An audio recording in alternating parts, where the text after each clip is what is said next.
welcome back to the show. Yes, Hindi naman sikreto sa buong madla na ikaw talaga ang paborito ko. Thank you. Magkwentuhan muna tayo. Oo nga. Was there Thank you ever a very moment much. that you truly felt alone?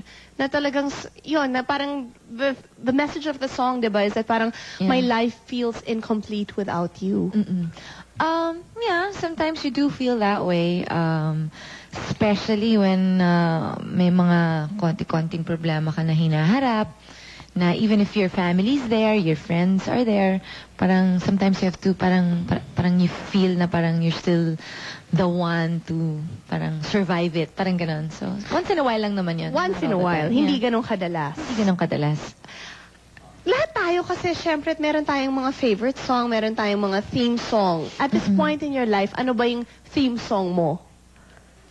Theme song. Oo. Kasi diba, sometimes when we're down, we just have to listen to, ako, ito, and this is really true, whenever I'm down, I listen to your version of In Your Eyes. No joke. Yeah, because it just reminds me of how I feel about my son. Na parang in his eyes talaga, I feel na, I see my dreams reflections and found the answers to my questions. Akala ko Colin.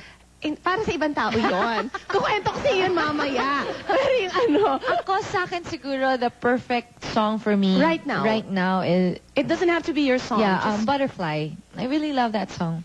Because it spread your wings and prepare to parang fly. ganun eh. Although love song talaga siya, no? Pero na, if we were truly meant to be, diba? Parang if you really, really love somebody, then set them free. Set them free. Naniniwala ka ba doon, Regine, na you set a person free at baka bumalik pa rin sa'yo? Ako kasi parang feeling ko pag mahal mo na, hang on. Oh, as much as you can. As much as you can, you hang on. Pero kung ayaw na talaga, wag na. Hayaan mo na. Okay, hayaan mo na. Does it flatter you pag sinasabi nga sa'yo na it's your singing that expresses what we feel? Ito, I can make it kwento. I'm not embarrassed. I sent your CD to somebody I met in the States. And there was a note there. I said, na, please listen to song number 9, Fallen, because that's how I feel. And kapal na mukha ko, no? Talaga yun ang pinadala ko. And then, he told me that, my God, that girl can sing. He's kano. Hindi kanya kilala pa masyado. But sinabi niya, it's so beautiful. And I've never heard it sung that way. So do you feel flattered pag naririnig mo na ikaw ang ginagamit ng ibang mga babaeng paraan para ma-express yung feelings nila? Kagaya ko. Oo naman. Parang sana nga ako din ganyan. Sana nagagamit ko rin yung sarili ko. Yung boses ko para... Hindi. No, I'm very, very much flattered. Of course, kasi...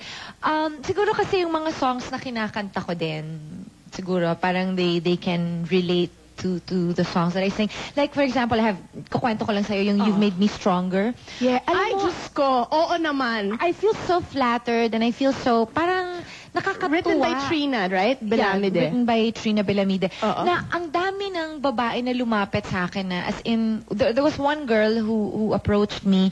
Yung kapatid niya was in a deep, like really depression at that time because she broke up with the boyfriend or the boyfriend broke up with him. With her. Tapos biglang lumapit siya, but because of your song, she was able to overcome and move on with her life. Kasi during that time, yun din yung feeling mo. Oo, ganun din yung feeling ko. Although the song was not naman really meant for you know who. We all know who. But life has gone on. Nagkataon lang. So akala nila you talagang ended my life and made a better one start. Oo. Which is true. Pero so talagang maraming mga babae na nakarelate talaga dun sa song. Because hindi siya loser song. You know, I think that yung sobrang pakamartir. Hindi siya loser song. Actually, ano nga yun, may pagka-sarcastic na yung kanta na yun. Pero it was just saying na parang, you know, even if you're not here with me anymore, I can still go on. I can move on with my life now. Parang thank you for making me stronger. Parang ganyan eh. Parang ngayon the chorus, di ba? Yung I never really loved you anyway. Parang kinopya ka nga nila eh. Mas sarcastic pa yun. Let's talk about this new album. I know that it was just launched Wednesday. Nakita nga kita. Nasa Glorieta ako, di ba? Tapos dumaan ka doon. Sabi ko, ay, iba na buhok. And you just launched it in certified gold na kaagad. Yes. Iba ka talaga, kainit. So I wanna thank everybody for buying the album. It's called Kailangan Ko Ikaw.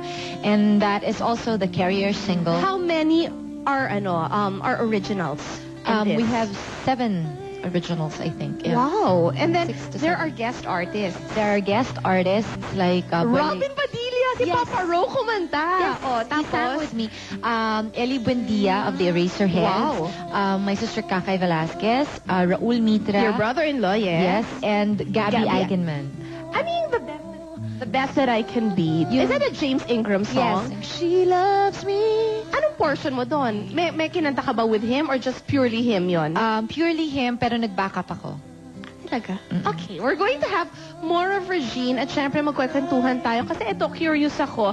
Are you the type of person na pag nandyan na, nasa harap na ng mga tao, kunyari may party at ni-request ko, sige no, Regine, sing ka naman. Are you the type na, sure, sing tayo? Or are you the type na parang, sandali, papahingahin ko yung boses ko? She'll answer that when we come back. Please don't go away.